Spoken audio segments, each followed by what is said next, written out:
Okay, so the next thing we want to get into is chapter 10. So let's take a look at chapter 10. Okay, so chapter 10. This is all about the gas laws.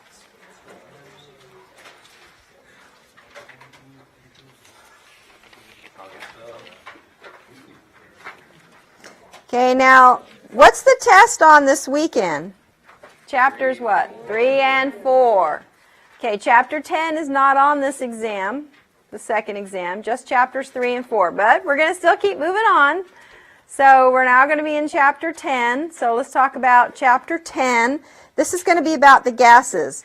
Now, you know, guys, on the periodic table, remember where the gases are? All the way to the right. Yeah, all the way to the right. We have a column called what? Noble gases. Okay, that's gases. Now, if you look here, the remaining gases are going to be part of the 7 diatomics. You guys all remember the 7 diatomics? Yes, very good. Okay, so you see that? Nitrogen, oxygen, fluorine, chlorine, and it stops there because bromine is a liquid. You know, there's 2 liquids on the periodic table, and those are going to be what? Bromine and mercury. Okay, one metal, one non-metal. All right, so the ones in red are going to be the ones that are the gases. So it stops at bromine. Don't forget hydrogen is also a gas. Okay, hydrogen over there is a gas. So those are your gases. Now, there's other gases. We learned about CO2 and H2S. There's other gases. Well, it doesn't matter what substance the gas is. It all behaves the same way. Okay, so if I were to take air freshener, and this is going to be an example of to tell me what you know about some of the properties of the gases. So if I spray air freshener over here, okay, so tell me what you can tell me about the properties of a gas. Okay, what do the gases do? All right, they have no shape, so don't they expand to fill their container? Okay, so can anybody smell it yet? Okay, so you see it's starting to fill. Yeah, it's going to fill the room. So do you guys smell it over here yet? Not yet. Okay, so we know that gases expand to fill the container. How is it getting, I can start to smell it this way. How is it getting from there to here? Don't they have to be, yeah, then they have to be moving. Don't gases have to be moving? Okay, so that's another property of gases. 1, they fill the volume of their container. 2, they're moving very, very fast. Okay, so they're moving very, very fast. All right, how fast? Wow, 515 meters, for example, for nitrogen. 515 meters in a second. Okay, well, this is not 515 meters, and it's taking us longer than a second. Okay, it's starting to move this way. Starting to move. Okay, well, it's taking some time to move this way. How come it's taking so long to move this way?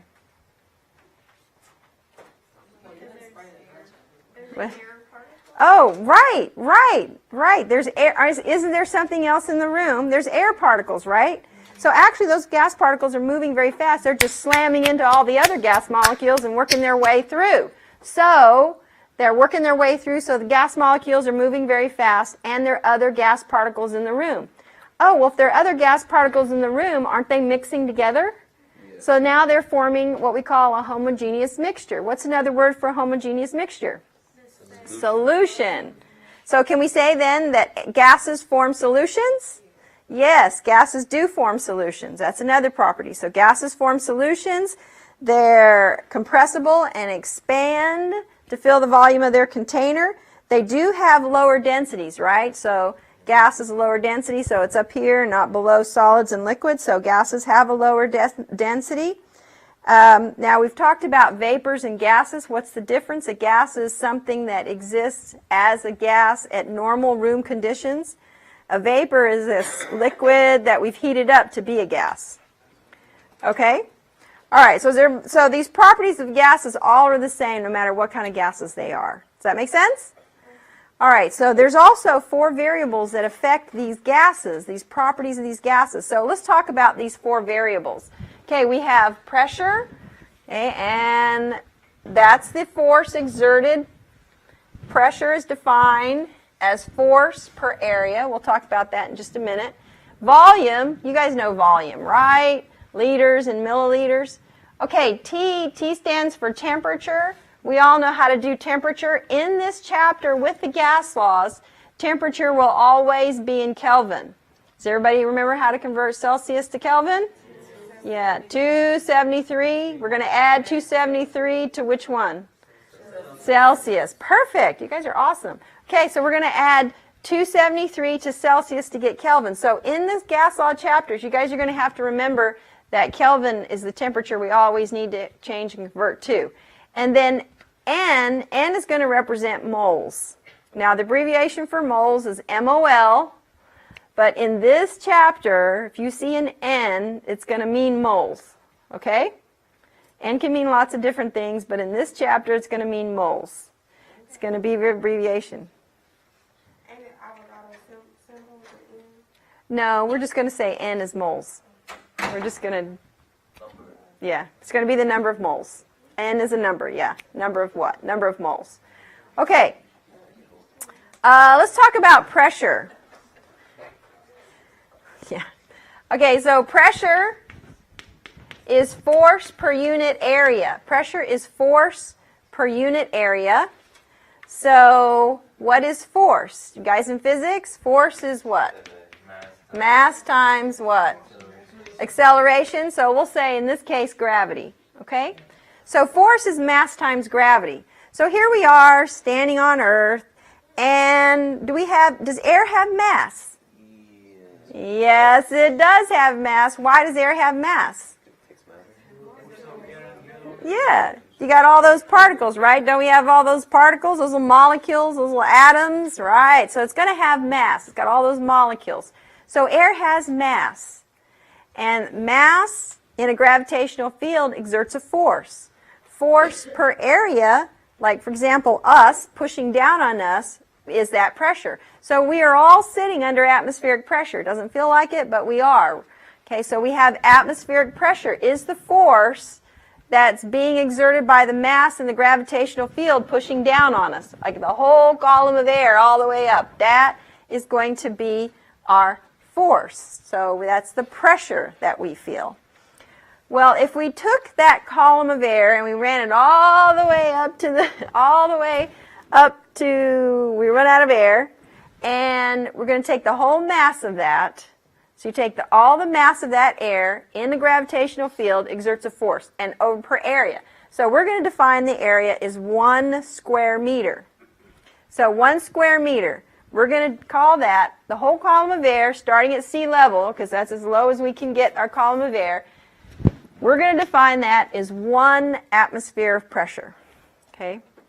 So at sea level in a gravitational field, 1 square meter, that much area is going to be defined as 1 atmosphere of pressure. So that's 1 atmosphere of pressure. Now, if that column of air gets smaller, what happens to my mass? It gets smaller, right? Because there's less air, right? If I had a smaller column of air, wouldn't that be less mass? Okay, so less mass means less force. Less force means less pressure. So if I had a smaller column of air, that would be less pressure. Well, where are we going to get a smaller column of air? And that would be if we went up into the mountains. We're higher than sea level now. So if you go up higher in the mountains, the pressure then decreases.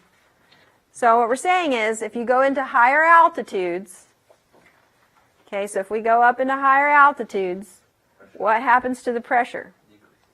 It decreases. So here in Irving, we're at about 1 atmosphere. We're just about sea level.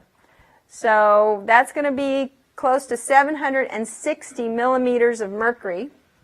So that's the same thing. 1 atmosphere is 760 millimeters of mercury. So that's what we are about, 760 millimeters close of mercury. So if I go to Colorado, which is a mile-high city, so I'm going up a mile, then that pressure reduces. Because didn't we say higher altitudes means less pressure? Okay, so it's going to be close to 630 millimeters of mercury. Now, if I go to the top of Mount Everest, that pressure drops to like 270 millimeters of mercury. So it's quite a bit less. So the higher we go, the less pressure we would have. So this kind of shows that as the further we're going to be up, the less pressure we have. Also, have you heard the term more dense? Air is more dense at lower, less dense as you go up into higher altitudes. Well, think about it. Isn't air compressible? Well, don't you have this big column of air pressing down? So the air down at the bottom is going to get compressed, isn't it? So that's why it's more dense. And as you go up into higher elevations, it becomes less dense. Have you guys been up in the mountains or on a plane? Yeah, what happens when you go up? Your ears are popping. You're like, ow, well, why is that? Well, didn't we say as you go up into higher altitudes, what happens to the pressure? It decreases. So here you have your normal pressure. Here's your eardrum. And as you go up in the plane, this decreases. So this is going to be uncomfortable to your eardrum because of the difference in pressure. And it feels uncomfortable. And you're like, ow. So how do you fix it? How do you relieve that? Chew gum. What else? What I do is I close my nose. Yeah, blow, swallow. Yeah, that works too. Or swallow hard. So what you're trying to do is you're trying to equalize the pressure. Particularly if you're yawning or chewing gum or swallowing, you have this tube here. And what you're trying to do is open that up as wide as you can to equalize the pressure. And once the pressure is the same on both sides, then you're like, oh, okay, that feels better. And then the same thing happens when you go down, because when you go down the mountain or when you land, the pressure starts to increase. And again, you have the same problem. You're trying to equalize out that pressure. So that's what happens. So the next time you're on a plane, you're thinking, oh, yeah, I know, increasing altitude, and we decrease pressure, right? Yeah, okay. Well, how did we measure that pressure? How did we measure pressure? Like we defined here is 1 atmosphere. Well, how do you measure that? 760 millimeters. Let's talk about this. This is the barometer. This is how we measure atmospheric pressure. And there's a picture of Evangelista Torricelli. So that's Evangelista Torricelli up there. And this is mercury. So this is the days before, it's so toxic, right? Nobody touches mercury now. You guys know that, right? Okay, so this is mercury. So this is a barometer. So how's a barometer working? Well, we have this glass tube, and we need it to be under a vacuum because you don't want any air pressure in there. So you want it to be under a vacuum. And what happens is you have that atmospheric pressure pushing down. Okay, so we're pushing down on that atmospheric pressure, and it causes the mercury to go up into the column, up into the glass, until we get to a certain height of the column. And again, the mass of the mercury in a gravitational field exerts a pressure. So when the atmospheric pressure equals the pressures exerted by this mercury column are the same, then it stops moving. So let's say we took this barometer and we set it here at sea level. And we would see that the mercury has this tall. And if we were to measure that, so let's measure the height of that, and let's measure it, say, in millimeters. If I measured that in millimeters, guess what it would be? 760. So that's how we define 760 millimeters of mercury, because that's the height of the column. 760 millimeters of mercury is equal to 1 atmosphere, which is at sea level. So have you ever heard the term, oh, the barometer's rising or falling? Okay, that's what we're talking about, is that column rising and falling as the pressure is changing. So another way that we could look at that, besides 760 millimeters of mercury, is we could say 1 atmosphere equals 760 torr. Or in other words, 1 torr equals 1 millimeter of mercury. Now, where do you think we got the word torr from? From his name, yeah. Okay, I didn't know if you'd catch that, but yes, Torricelli. So what's the difference between millimeters of mercury and torr? They're the same. 1 torr is 1 millimeter mercury. Oh. We just name it because of Torricelli, who did the barometer. Okay. So this is it. So those are the things. So these are the units of pressure that we're going to be talking about. 1 atmosphere, 760 millimeters of mercury. 1 torr is 1 millimeter mercury. These are the ones that we're going to be using. You can get pressure in pounds per square inch or pascals or other units, But for us, we're going to be working with these units. Okay, so that's pressure. Well, what if we don't want to measure atmospheric pressure? What if we want to measure the pressure in a container? How are we going to do that? Well, we would use what's called a manometer. So this is not a barometer, it's a manometer. So what we're doing is we're measuring the pressure inside a container. Okay, it's a U-shaped tube, we've got mercury here, and it's open to the atmosphere. So if the atmospheric pressure and the pressure in the container were the same, then the column height would be the same. Well, in this case, it's shifted this way. So which is greater, do you think? In the container or the atmosphere? The gas container? That's right, it is. By how much greater? This difference greater. So you would measure that height and add it to the atmospheric pressure. You'd measure that height and add it to the atmospheric pressure, and that gives you the pressure of the gas. Okay? All right, so if the pressure is greater in the container, it shifts this way. If it's equal, it's like this. And if it shifts less, it's like that. Okay? All right, so that's how we measure pressure in a container. That's a manometer. Now, we have these four variables that gases are affected by these four variables: pressure, volume, temperature, and moles. Those are the ones that are affected. So now that we know these four variables affect gas, there's these scientists who came along and said, hey, how does it work if I change the pressure of a gas? Does that change the volume? If I change the volume of a gas, is that going to mess with the pressure? So that's what we want to talk about next, are these scientists, and we need to know who they are and what they did. So the first one is Boyle's. Okay, what is Boyle's law? Well, this is Boyle's here, and whenever we're having an experiment, how many things can you change at one time in an experiment, right? How many things? One variable. So if I'm going to change the pressure to see how volume is affected, then the other variables have to be held constant, right? So whenever we're thinking of Boyle's law with pressure and volume, we need to remember that the other two are held constant. Okay, does that make sense? So when we talk about these laws, the other ones are held constant. All right, let's talk about volume and pressure. He said that volume is inversely proportional to pressure. Inversely proportional. What does that mean? Well, yeah, it's the opposite, right? Yeah, it's the opposite. Okay, so for example, if we're saying if I were to increase the pressure, what happens to the volume? Decreases. So aren't those inversely related? If I increase the pressure, what do we say happens to the volume? Decreases. Right? And if I decrease the pressure, what happens to the volume? Increases. Okay, so that sign is proportional to 1 over the pressure. Now, they're inversely proportional, so if volume is going up, pressure is going down. And the same thing, the opposite is true. But no matter which way we go, when we multiply them together, they equal a constant. So let's take a look at another way to say this. Volume is proportional to inverse of the pressure. This symbol is a proportional sign. Now, if I want to replace the proportional sign, then I can do that by setting it equal times a constant.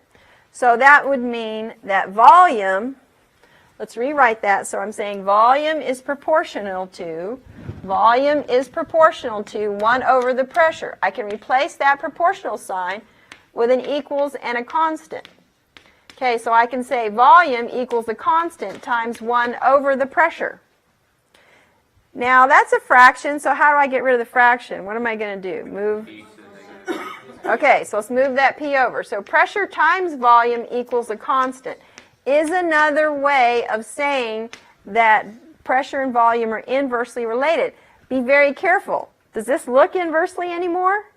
No, but it is inversely. We've just rearranged the equation. So be careful about that. So that is equal to a constant. And no matter what pressure and what volume we multiply together, they always equal the constant. So another way we could say this is that pressure 1 times volume 1 equals a constant, and pressure 2 times volume 2 equals a constant. So in other words, they equal each other. Okay, so this is Boyle's law. So let's take a look at an example of Boyle's law. All right, so let's see if we can watch this. Hi there, and today we're going to do the crushed candy spoon.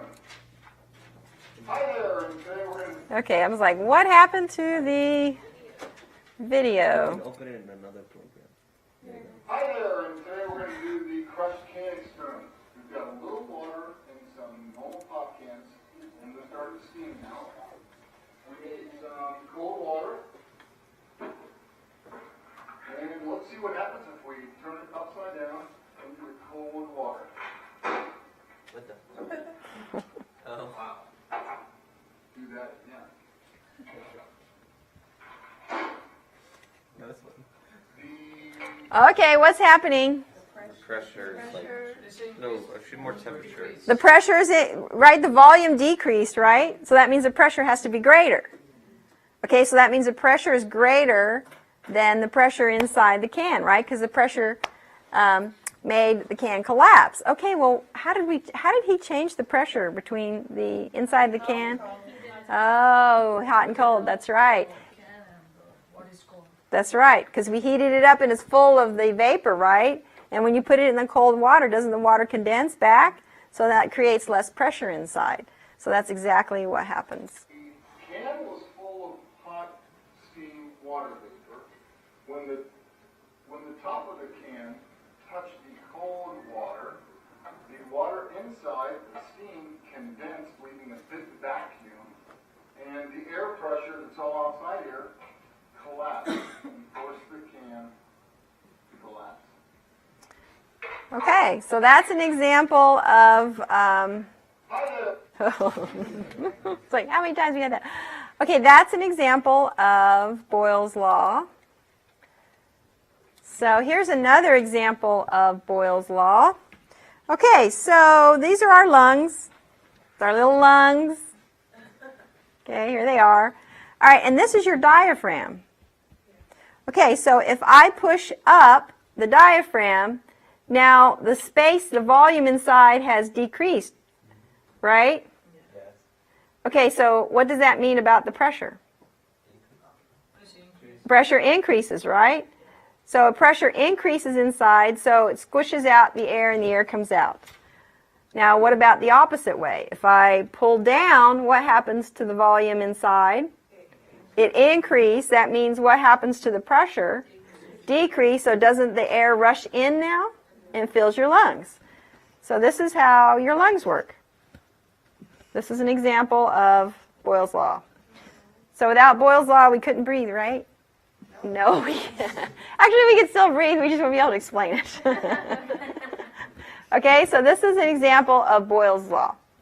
All right, so that's Boyle's. That's pressure and volume. The next one is Charles' law. There's Charles. Yeah, he's a hot air balloonist. He likes to write. Have you guys been in a hot air balloon? No, I had to go in a hot air balloon because I'm like, oh, I teach about it. I got to ride one, so it's pretty fun. So what's that happening? How does that work, this hot air balloon? Well, he's working with volume and temperature because that's what's going on with a hot air balloon.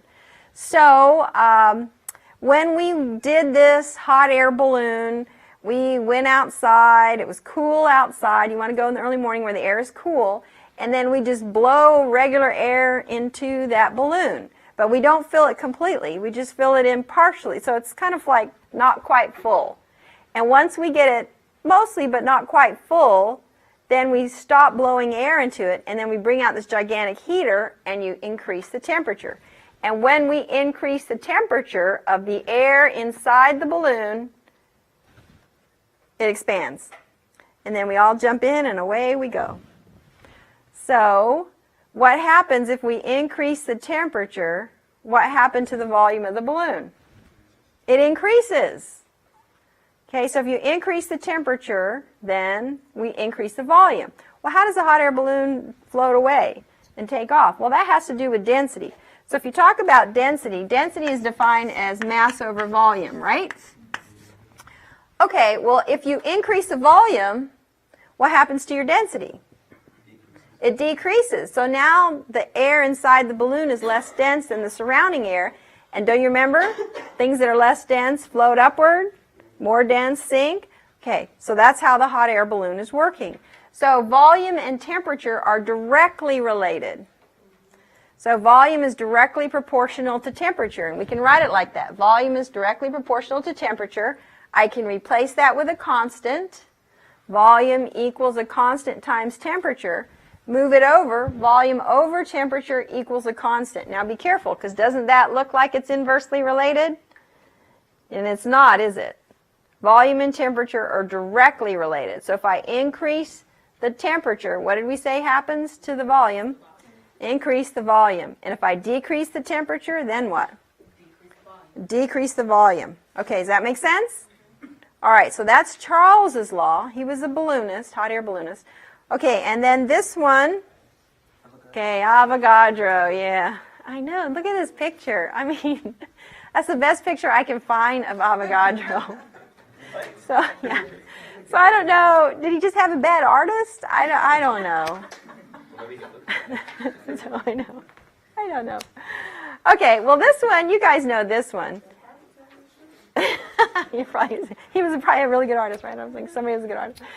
Okay, so if we increase the moles, now you know this one. If I take a balloon and it's flat, it's deflated, and I blow air into it, what happens to the volume of the balloon? It increases, we know that. And if I let that go and the air leaves the balloon, what happens to the volume? Yeah, that's right. So if the moles decrease of air, then the balloon deflates. Okay, so we know that one. This again is directly proportional. If you increase the number of moles, you increase the volume. All right, now, of those three laws, one of them was inversely related. And which one was that? That was the first one was who? Boyle's. And that one was pressure and volume. Okay, that was the only one that was inversely. What about the other two? Directly related, exactly. And they're all dealing with volume. You notice that? They're all dealing with volume. Okay, so if they're all dealing with volume, then let's see what we've got so far. We've got Boyle's law, right? Okay, and what was Charles's law? Volume and temperature, and those were directly related, right? Okay, and then we had Avogadro's. What was Avogadro's? Directly, volume, and moles. Okay, so that's what we have so far. Well, if we have all three, can we just put them all together? Sure. Sure. Well, there we are. Do you see how we put them all together? Okay, but that's a proportional sign. How do we get rid of the proportional sign? Equals a constant. Okay, so let's rewrite that. There we go. Equals a constant. And let's call that constant R. Okay, great. Now, you know what? That's a fraction. Let's get rid of the fraction. How do I do that? Multiply by P? All right, and so this is what we have. And this is our ideal gas law. Okay, that's PV equals nRT. So that's like Pivnert. Okay, not pervert. It's Pivnert. Okay, so PV equals nRT. All right, so pressure, volume, moles, and temperature. Temperature is always in Kelvin. So there's that R. Well, what's R? R's our constant. Okay, R's our constant. It's our gas law constant. So these are the different values of R depending on what constants we're talking about. So this one, liter, atmosphere, mole, Kelvin, that's the one we're going to use a lot. And this joules per mole Kelvin, we'll also use that one, but a little later in the chapter. We won't really use these other three values. But this first one, this is the one we're going to use in our ideal gas law. So PV equals nRT, we use this one. So if you look at that, we have to be very careful about the units. PV equals nRT. PV equals nRT. Okay, so PV equals nRT. Well, if the units of R are liter, atmosphere, mole divided by moles and kelvins, and then we have to be very, very specific so to make sure our units cancel. Now, the value of R is going to be given to you on the back of the periodic table on the exam, so you don't have to memorize that. But do be careful about the units. Looking at the units of R, what does that tell you volume has to be in? Volume, right? Volume has to be in liters, right? Doesn't volume have to be in liters? Yeah. Can it be milliliters? No. Anything else? No. It has to be in liters. Well, how about pressure then? ATM. Pressure has to be in ATM. Can I put millimeters of mercury in here? You could. No. Yeah, you get it wrong. Okay, so you're going to have to convert, aren't you, to get it to atmospheres. Okay, and what about temperature? We know temperature is always Kelvin, and N is always moles. Okay, so be very careful about your units, particularly for pressure and volume. And that's the gas law constant. And we can do some calculations with that. Okay, so we practiced some calculations with that one. But Will you be given, I'm sorry, these R constants on the test? yes, it'll be given to you on the back of the table that you'll be given. Okay, the next thing is we're going to